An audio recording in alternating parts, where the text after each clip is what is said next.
Hello, good morning. I am actually on campus, sitting outside in one of the gazebos because I'm a nursing student and I have no free time. So this is my free time between classes. But I wanted to talk to you guys today about my fertility treatments. I have started on Femera. Basically, I have PCOS. And the major component of that is that I don't have regular, like normal cycles like most women would. There's a lot of times that I don't ovulate.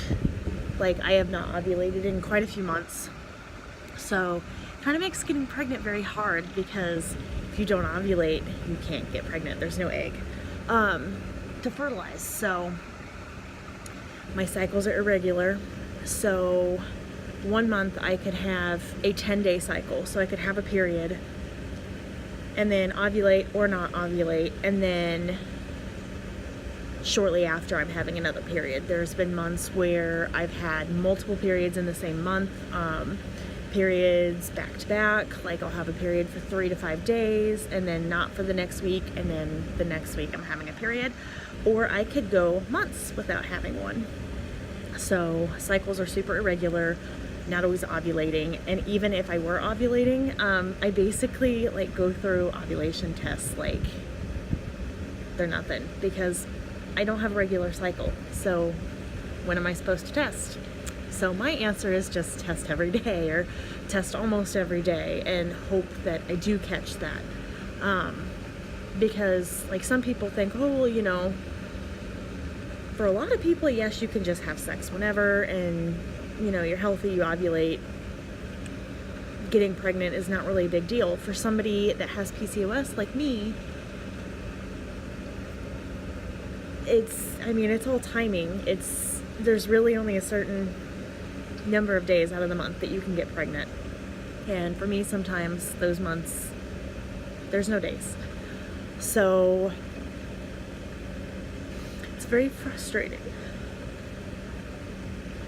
when you are trying to expand your family, and it's even more frustrating when you're somebody like me that's had, you know, 3 miscarriages and it took you that long to get pregnant. You have to really actually put a lot of effort into getting pregnant. I mean, I am doing ovulation tests, I am doing cervical checks, I'm checking basal body temperature, I'm literally tracking everything. And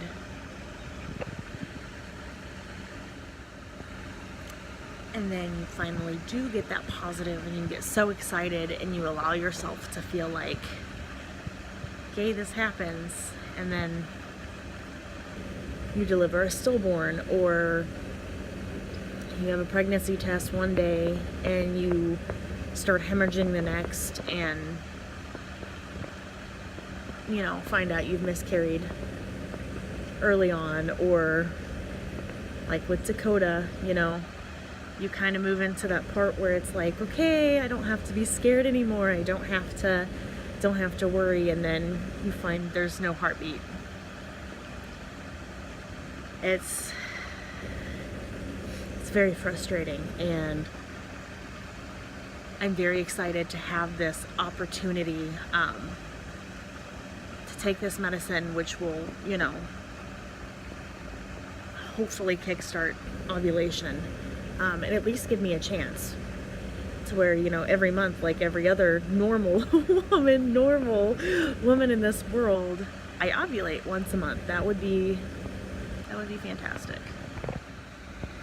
I am also going to start receiving B12 injections, methylfolate, my baby aspirin every day, my levothyroxine every day. Everything I can to be healthy, to keep my hormones regulated. I'm really looking forward to not having to stress trying to have a baby so much, not feeling like it's a job. And I absolutely hate that I feel that way because, I mean, it's not a job. I mean, think about it. it's not exactly torture trying to have a baby, if you think just the fun parts. But the rest of it's not so fun. The constant tracking, the stressing, the wondering why the hell I can't just ovulate like a normal person, why I'm so broken, why it was never like caught sooner. And then thinking back on the complications that I had with the one live birth that I do have. In my 4 pregnancies, I have 1 live birth. And that pregnancy was rough. It was so bad. And we're starting the B12 now, which was a huge problem with my pregnancy with Haley. I had a subchorionic hemorrhage. I essentially bled my entire pregnancy, and I'm not talking like a little bit of blood. I'm talking a lot of blood and clots. Like, it was brutal. I would pass huge clots. I would bleed through clothes. It was bad, and it was constant stress. Lots of preterm labor, and then she was preterm. She was tiny, and she started off decent. She was 5 pounds, 0.8 ounces, 1 ounce, whatever you want to call it.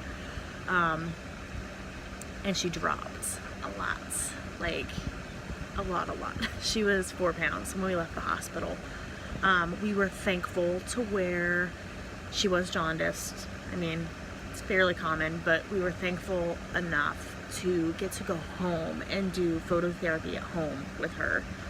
So I feel like that helped a lot because we were home, there was less stress, it was not in a hospital environment. I got to hold her. It was essentially a blanket that went up her back that lit up.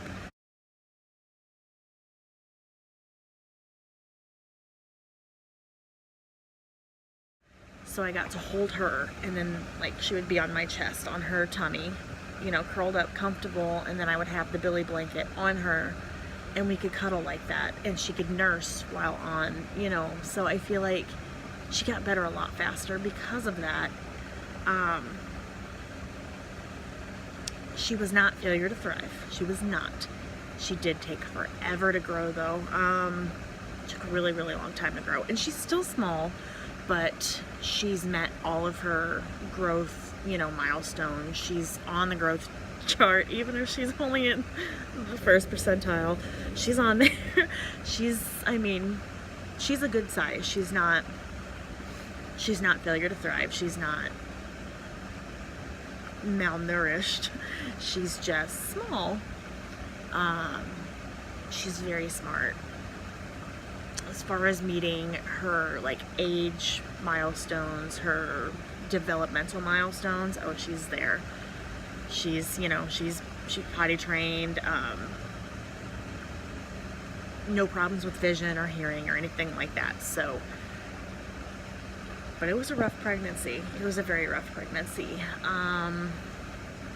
Constant stress, and I'm just hoping that it's not continuously like that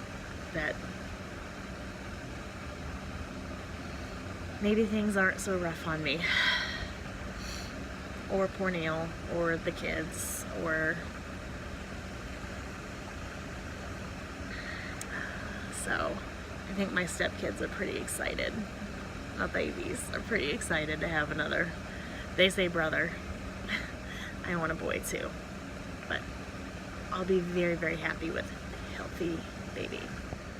So class is in 25 minutes, and it's gorgeous out, but the wind's picking up, and people are looking at me like I'm insane as they walk by to get to the building, because I'm sitting here talking to my phone. So, it's okay. I'll look crazy for YouTube, but I'm gonna get my butt to class and get my butt home and get stuff done. Bye!